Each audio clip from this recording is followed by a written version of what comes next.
Welcome, ladies and gentlemen. Thank you so much for your great support always. I'm so grateful for your continued support to this channel. Thank you so much, ladies and gentlemen. Nakuambia Baringo County mambo yamechemka. Gedion Moi was to vie for this by-election in Baringo senatorial seat. Remember, when Gedion Moi declared this, we are being told that William Ruto never received this message in a good way. And guess what happened? Remember earlier on, Gedion Moi had mobilized his supporters that he was going to submit his papers before the IEBC. You will not believe what happened in Baringo. William Ruto ensured that he was meeting with Gedion Moi so that Gedion Moi was to step down on this race. But guess what? The supporters of Gedion Moi that was mobilized, they are now declaring that no Gedion Moi, no by-election. No Gedion Moi, no by-election. So when you look at this, then you compare how the people of Baringo, they wanted Gedion Moi. Because remember Gedion Moi, amekuanga senator wao. Lakini wakati ile siasa ya Wilbaro ilitokea, Gedion Moi alishindwa. Lakini wakati senator wa Baringa alikufa, we are having a by-election. So as we speak, things are not good. As the supporters of Gedion Moi, they are feeling like what William Ruto has done, convincing Gedion Moi to step down on this race, is not favoring them. Now I want you to watch the videos coming from Baringo County. But before we watch, as you always do, ensure you like the video. When you like the video, you automatically support the work that I'm doing in this channel. Because sometimes you watch and you forget liking the video. So this is just a reminder. As you watch, please consider liking the video. Thank you so much for that like.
After watching those videos, Kenyans, let us speak the truth. Ukweli wa mambo, the politics of wheelbarrow inarudi chini.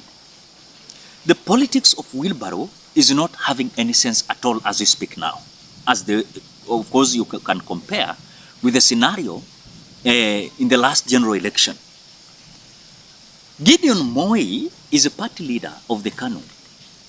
And this party is the party that Gedion Moi has been using to vie with in this senatorial seat.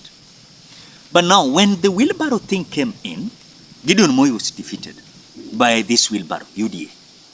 Now, after experiencing the leadership of the wheelbarrow, now the common mwananchi in Baringo, they are feeling the mistake they did by electing someone apart from Gedion Moi. So they are like, okay, we made a mistake and we have now a chance to correct this mistake.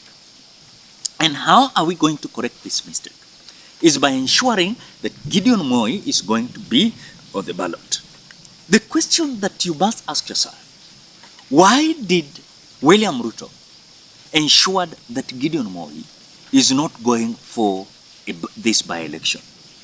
Is because when look at even the scenario that is happening now as we speak, William Ruto is in fear.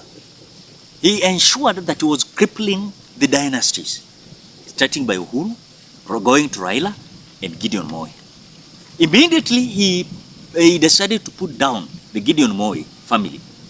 And remember, the Gedion Moi's brother was also the member of parliament from Gai. So to bring Gedion Moi on elective seat, this is going to give William Ruto a competition. And so William Ruto ensured that he was going to meet Gedion Moi. And by meeting Gedion Moi, it was to ensure that Gedion Moi was not going to reach on the ballot. And that is the scenario that happened. So when you look at the residents are coming out to say, no Gedion Moi, no by-election, it's because Gedion Moi has stepped down from this race.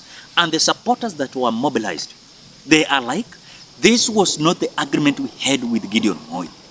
When Gedion Moi is deciding this, he never consulted us. Kenyans, as per what you have seen and the supporters of Gedion Moi coming out to say, no Gedion Moi, no by-election. What do you think? Drop your opinion at the comment section below. Otherwise, thank you so much because of your great support. Please consider subscribing, liking, commenting, and sharing this video. Till we meet in another video. Bye-bye.